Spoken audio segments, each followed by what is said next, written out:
ان سے بڑھ کر میں نے دعوے کیے۔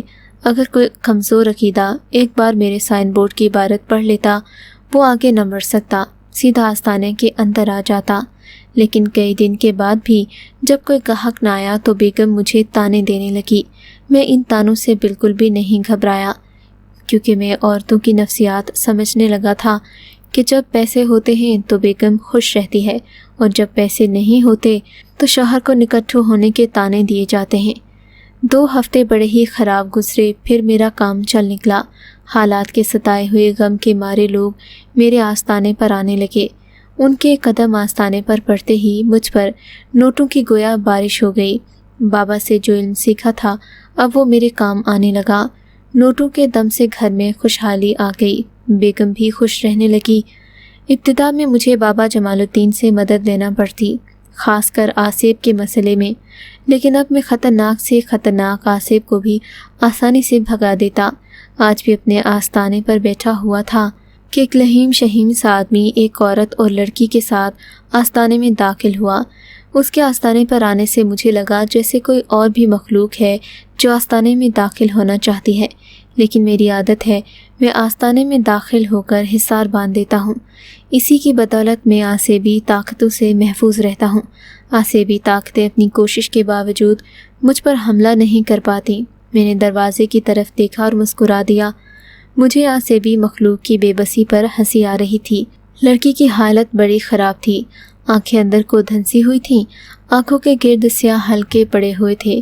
ایسا لگ رہا تھا نہ جانے وہ کب سے بیمار ہے۔ بابا ہماری بیٹی، آدمی نے کہنا چاہا۔ ہاں، میں نے وہ مخلوق دیکھ لی ہے جو اس لڑکی کو ستا رہی ہے، وہ تمہارے ساتھ یہاں تک آ گئی ہے، لیکن میرے آستانے کے اندر داخل ہونے کی ہمت نہیں ہو رہی۔ میں نے کہا، بابا، ہماری پھول سی بیٹی کا اس مردود آصیب نے کیا حال کر دیا ہے، یہ دیکھیں کیسی بیٹی تھی ہماری۔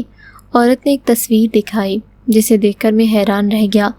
وہ واقعی کھلتے گلاب کی مانند ہوا کرتی تھی، مگر اب ہڈیوں کا ڈھانچہ بن گئی تھی۔ اس کی تصویر دیکھ کر مجھے اس لڑکی کی حالت پر افسوس ہوا۔ میں نے اپنے دل میں فیصلہ کر لیا کہ لڑکی کو اس آصیبی مخلوق سے ضرور نجات دلاؤں گا۔ میں نے کہا، بے فکر رہو، تم لوگوں کو ایک تعویذ دیتا ہوں، لڑکی کے گلے میں ڈال دینا، اور 2 بوتلیں پانی کی دے رہا ہوں، انہیں لڑکی کو پلا دینا، گھر میں چھڑکنا بھی ہے۔ میں نے تعویذ اور بوتلیں دیتے ہوئے کہا۔ وہ آدمی جس نے اپنا نام داؤد اور بیٹی کا نام سائمہ بتایا تھا، بیوی کے ساتھ خوشی خوشی چلا گیا، لیکن جاتے جاتے 1000 کے 3 نوٹ میرے نذرانے کے ڈبے میں ڈالنا نہیں بھولا تھا۔ نذرانے کے طور پر اتنی رقم ڈالنے والا کوئی عام آدمی تو نہیں ہو سکتا تھا۔ وہ پیسے والی آسامی تھی۔ میں لالچی نہیں تھا، جو لوگ بھی مجھے نذرانہ دے جاتے اس پر خوش رہتا۔ ان کے جانے کے بعد آصیبی مخلوق بھی چلی گئی۔ وہ مخلوق مجھے غصے میں دکھائی دے رہی تھی، مگر مجھے اس کی پرواہ نہیں تھی۔ حالانکہ ابتدا میں بہت ڈرتا تھا کہ کہیں کوئی آصیب مجھے نقصان نہ پہنچا دے، کیونکہ زیادہ تر جنات طاقتور ہوتے ہیں، جہاں ان کا بس چلے انسان کو چت کر دیتے ہیں۔ وہ مخلوق اتنی آسانی سے لڑکی کا پیچھا چھوڑنے والی نہیں تھی، مجھے بڑی محنت کرنا پڑی تھی۔ زیادہ تر آستانہ چلانے والے اس نوعیت کے مسائل سے اپنی جان چھڑا لیتے ہیں۔ رات میں جب میں نے استخارہ نکالا تو کچھ عجیب سا منظر دکھائی دیا۔ یہ منظر دیکھ کر میں چونکے بغیر نہیں رہ سکا، کچھ گڑبڑ سی تھی۔ صبح ہونے پر لڑکی کو دیا ہوا تعویذ میرے پاس آ گیا، جس بات کا ثبوت تھا کہ اس آصیبی مخلوق نے خود کچھ ایسا عمل کیا ہے کہ لڑکی نے وہ تعویذ اپنے گلے سے اتار پھینکا ہے۔ اکثر جنات ایسا کرتے ہیں کہ جس لڑکی پر عاشق ہو جائیں تو وہ اس کا پیچھا نہیں چھوڑتے۔ اس مقصد کے لیے لڑکی سے جھوٹ بولتے ہیں کہ اگر وہ تعویذ گلے سے اتار دے تو اس کا پیچھا چھوڑ دیں گے، لیکن تعویذ اتروانے پر بھی اس کا پیچھا نہیں چھوڑتے۔ وہ دونوں اپنی بیٹی کو لے کر آئے تو پریشان دکھائی دے رہے تھے۔ میں ان کی پریشانی سمجھ گیا۔ لڑکی کے والد نے ابھی مجھے کچھ بتانے کے لیے منہ کھولا ہی تھا کہ میں بول پڑا، گھبراؤ نہیں، تمہاری بیٹی نے اپنے گلے سے تعویذ نکال کر پھینکا تھا، وہ مجھ تک واپس پہنچ گیا ہے۔ ہاں، اس نے ہمیں بہت پریشان کیا ہے، کہتی ہے کہ ہم اس کا علاج نہ کروائیں۔ میں نے کہا، لڑکی نہیں کہتی، وہ آصیبی مخلوق کہتی ہے، مگر تم بے فکر رہو، تم اپنی بیٹی کے بارے میں مجھے کچھ معلومات دو، اس کے بغیر میں اس کا علاج نہیں کر پاؤں گا۔ میں نے دروازے کی طرف دیکھا۔ اس وقت وہ بری آتما مجھے نظر نہیں آ رہی تھی۔ اس کا مطلب تھا کہ وہ یہاں آنے سے کترا رہی تھی۔ مجھے ایک نوجوان نظر آ رہا ہے جو پھانسی پر لٹکا ہوا ہے، ایک لڑکی کی آنکھوں سے آنسو بہہ رہے ہیں۔ میں نے استخارے میں جو منظر نظر آیا وہ بیان کر دیا۔ داؤد کا ایک لمحے کو چہرہ سرخ ہو گیا، وہ کچھ بتانے سے کترا رہا تھا۔ میں اس کی کیفیت کو سمجھ گیا، وہ اصل حقائق بتانے سے ہچکچا رہا تھا۔ جو لڑکا آپ کو دکھائی دیا ہے وہ بری آتما ہی اس نوجوان کی ہے، اس نے جیل سے رہائی پر گھر آ کر خودکشی کر لی تھی۔ اس کے بعد ہماری بیٹی بری طرح بیمار ہو گئی، اس کا روحانی علاج کروایا، لیکن نوجوان کی بری آتما اس کو ٹھیک نہیں ہونے دیتی۔ جب بھی سائمہ کے گلے میں تعویذ ڈالا جاتا ہے وہ دوسرے دن غائب ہو جاتا ہے۔ ہفتے بھر کی دوا سائمہ 2 دن میں ختم کر دیتی ہے۔ اس لڑکی کا قصہ کیا ہے، مجھے آپ تفصیل سے بتائیں، میں نے کہا۔ وہ لڑکی نجمہ ہے، بری آتما نبیل کی بہن۔ نبیل کو ایک چوری کے مقدمے میں جیل ہو جانے پر وہ اکیلی رہ گئی تھی۔ میاں جی نے ترس کھا کر نجمہ کو گھر کے کام کاج کے لیے رکھ لیا۔ ایک دن جب وہ کام پر نہیں آئی تو ہمیں تشویش ہوئی۔ ہمارے پرانے خادم نور خان کو نجمہ کے گھر بھیجا۔ نجمہ گٹھری بنی ایک کونے میں بیٹھی تھی۔ جب بولنے پر بھی اس میں کوئی حرکت نہ ہوئی تو نور خان نے اسے ہلا کر دیکھا، وہ مر چکی تھی۔ ہم نے اس کی تدفین کی۔ جب نبیل جیل سے سزا پوری ہونے پر آیا اسے بہن کی ہلاکت کا علم ہوا۔ اسی رات نبیل نے خودکشی کر لی۔ داؤد میاں، مجھے تمہارے گھر چل کر دیکھنا ہوگا، میں رات وہیں گزاروں گا، پھر ہی کچھ بتا سکوں گا کہ تمہاری بیٹی کا علاج کیسے ہوگا۔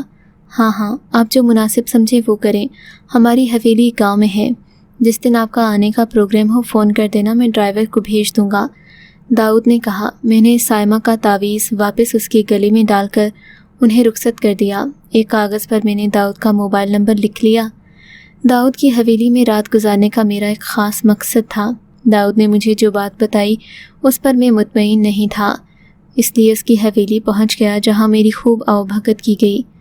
کھانا بھی اس قدر شاندار تھا کہ طبیعت خوش ہو گئی۔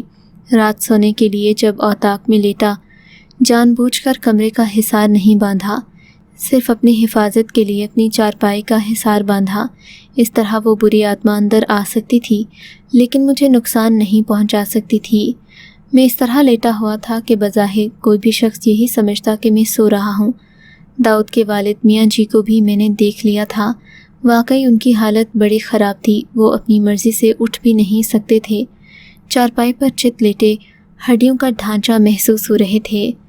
میاں جی کو بھی فالج کا حملہ ہوا تھا اور یہ اسی بری آتما کی وجہ سے ہوا تھا۔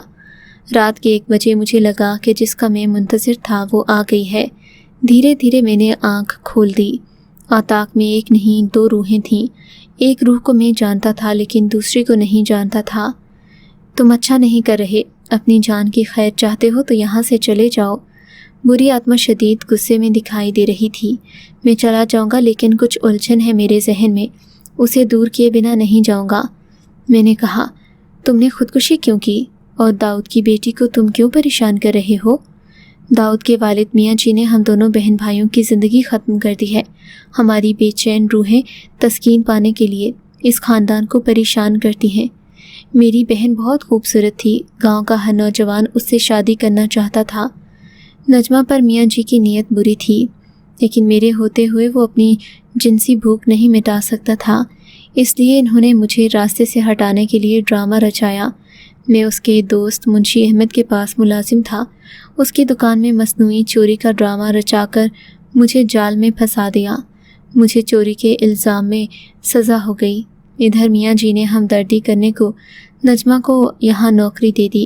ایک رات میاں جی نے اپنی بھوک مٹا کر نجمہ کا گلا گھونٹ دیا تاکہ وہ اس راز سے پردہ نہ اٹھا سکے۔ اس کے بعد ہمارے گھر میں نجمہ کو گٹھری کی شکل میں کونے میں بٹھا دیا تاکہ گاؤں کے لوگ سمجھیں کہ وہ کسی چیز سے خوفزدہ ہو کر خوف کے مارے مر گئی ہے۔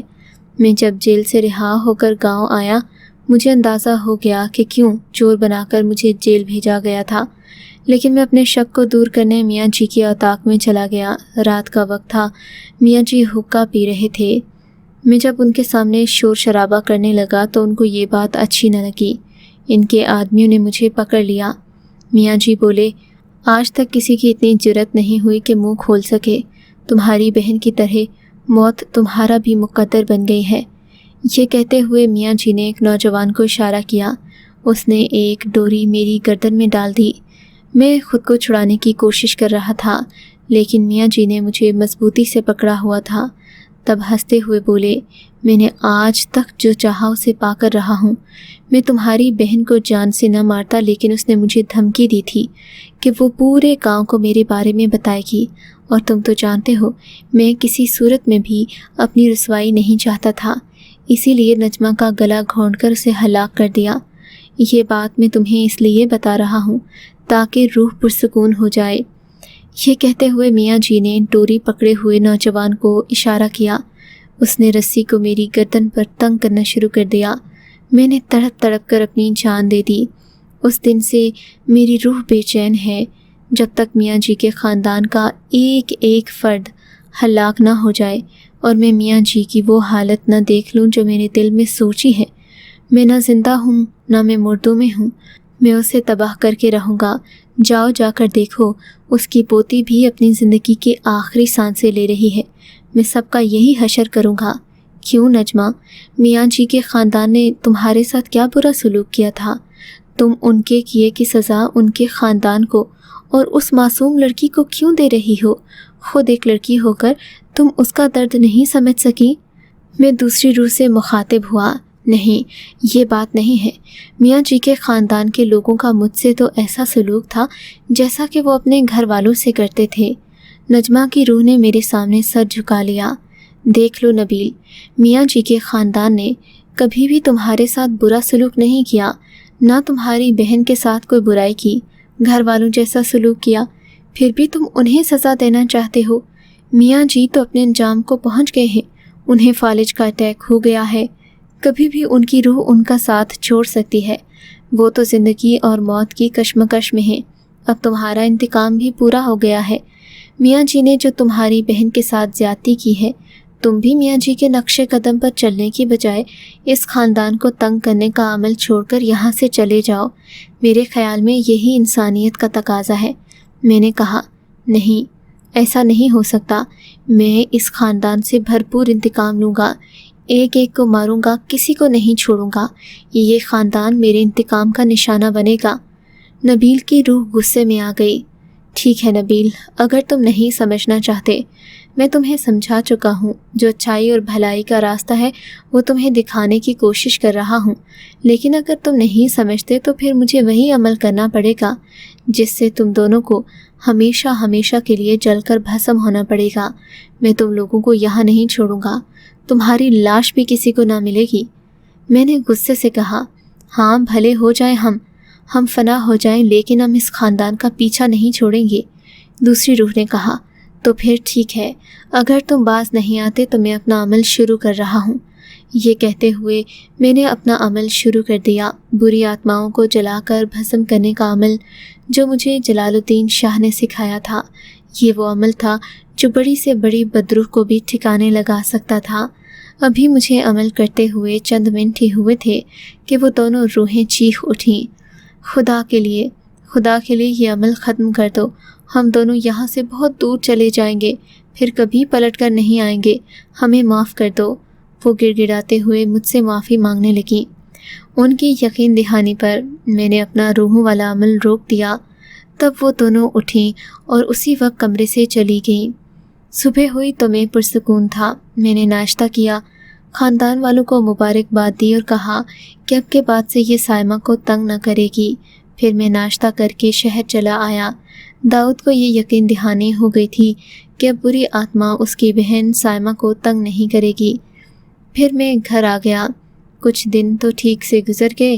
2 ہفتے بعد میرے دروازے پر ایک دستک ہوئی۔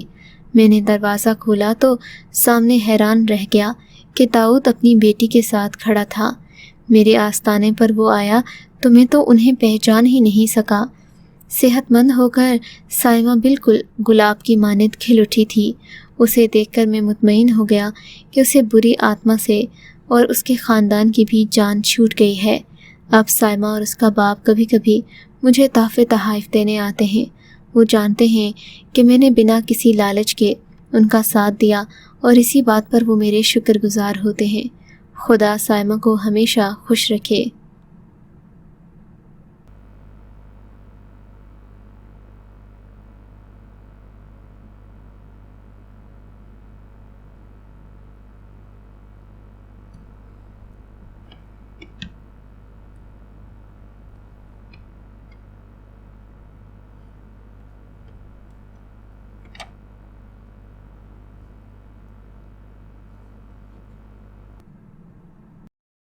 اگر آپ کو یہ کہانی اچھی لگی ہے تو اس ویڈیو کو لائک کیجیے اور اس طرح کی مزید ویڈیوز دیکھنے کے لیے ہمارے چینل کو سبسکرائب کیجیے۔ اور ہاں، اگر آپ کی کسی دوست، رشتہ دار یا بہن کے ساتھ خدا نہ کرے ایسا کوئی واقعہ پیش آیا ہے تو ہمیں کامنٹ سیکشن میں اس کے بارے میں ضرور بتائیے۔